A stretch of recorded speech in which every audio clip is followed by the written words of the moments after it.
All right, group, let's talk about the elements of a perfect morning. There was a point in time in my life when I was basically working a 9 to 5, which ends up being 8 till 6 or 7 sometimes in the small business world. And I was just struggling to find time. So I started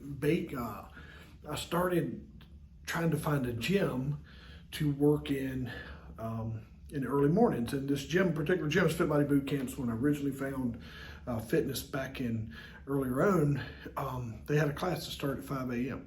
So 5:30 was their 2 morning classes. So for me, it meant get up at 4:30 in the morning. And as soon as I started just getting up a little bit earlier, not trying to sleep in, not trying to stay up as late as I could, and then sleep as late as I could in the mornings. As soon as I started doing that, it was a game changer. I found extra hours of time that just I applied to not only workout, but I was getting up at 4:30, working out 5 to 5:30 at the time, and then I would have just time, quiet time for myself.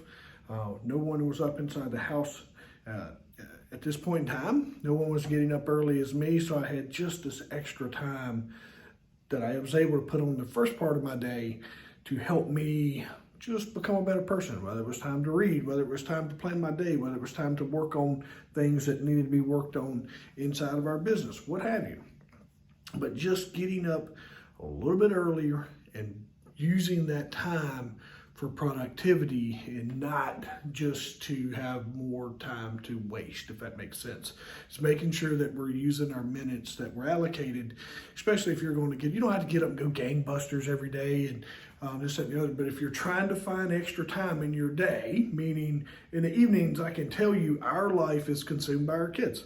There's kids' events after you have put in whatever hours that you do, leading your team, working at your job, whatever that looks like. Sometimes you come in, you don't want to do nothing else.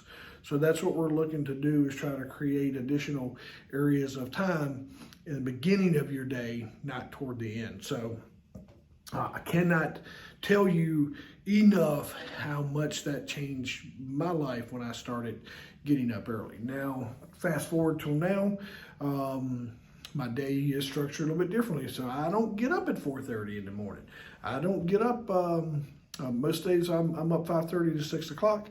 I try to have a natural alarm go off now, because I've just kind of trained myself, but I also know that if I need to get something done, the earlier I get up, when it's quiet, no distractions, the world has not woke up yet, it allows us to have those times to be able to apply to us and make us better, work on us.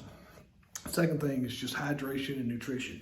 You dehydrate overnight, so make sure, first thing, drink you a big glass of water, and that just helps rehydrate everything inside your body and helps set you up for success throughout the day. And then eating a nutritious breakfast. And typically I always recommend some type of protein first thing in the morning, especially if you have overnight blood sugar issues or anything along those lines. A nice boost of protein first thing in the morning, eggs, bacon, what have you, helps set you up for success. Now, depends on how you're layering in your workout. If you're going to work out and then have breakfast, that's cool. I don't eat until I work out most days, unless my workout's going to be later in the morning. So typically I'm up, go get the kids ready, work out, then I eat breakfast and start my feeding process throughout the rest of the day, if it's going to be later than that. But I can't, water first thing, and then just some type of protein will help set you up for long-term success all day. Second thing, physical activity. Just touched on it. Burning that overnight, those overnight calories. Sometimes when we eat, like with me, is I have my blood sugars are higher overnight than some other folks. So first thing in the morning, I have energy that I can burn.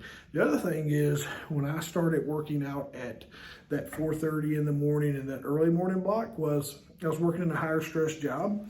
When I went into work, I was chill. I had burned off whatever negative energy that was affecting me. I had burnt that off, and I was feeling good. So when I went in, I had already deloaded whatever stress from yesterday, the things I was letting get in my head preparing for the day.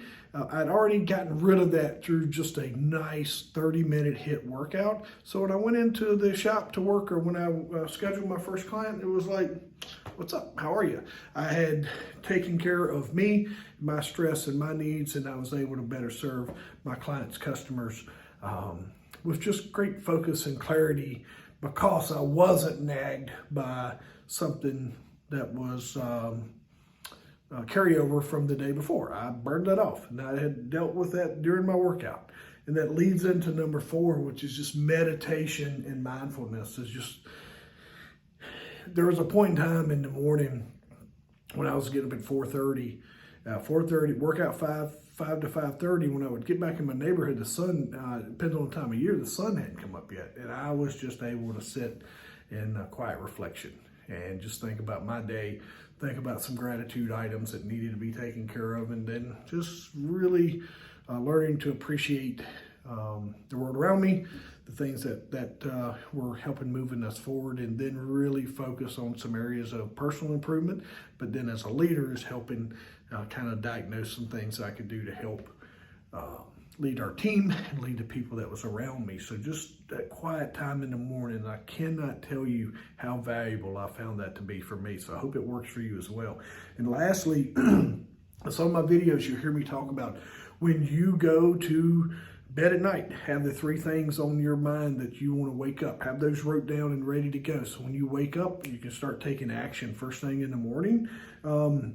So as you're doing your morning routine, it's just a quick review of your goals for the day and what that looks like for you. So again, I go to bed knowing the top 3 things, look at my calendar, see who I'm meeting with, what their needs are, what I need to do to help them, and then I'm planning my day and organizing my workouts, all those things like that the night before. So when I wake up with clarity of vision, and I know what my intention is for that day.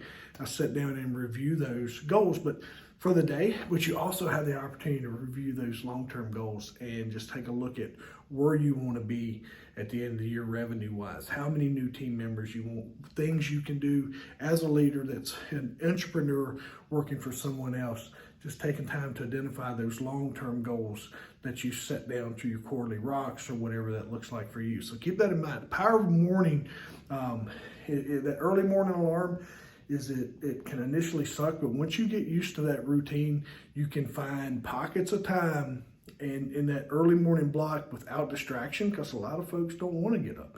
But for me, I found that I was able to work distraction free from 4:30 in the morning until about 6:30 or 7 before people started just kind of calling on me and looking for my day. So I hope it helps. You guys have a good one. Can't wait to hear from you. Take care.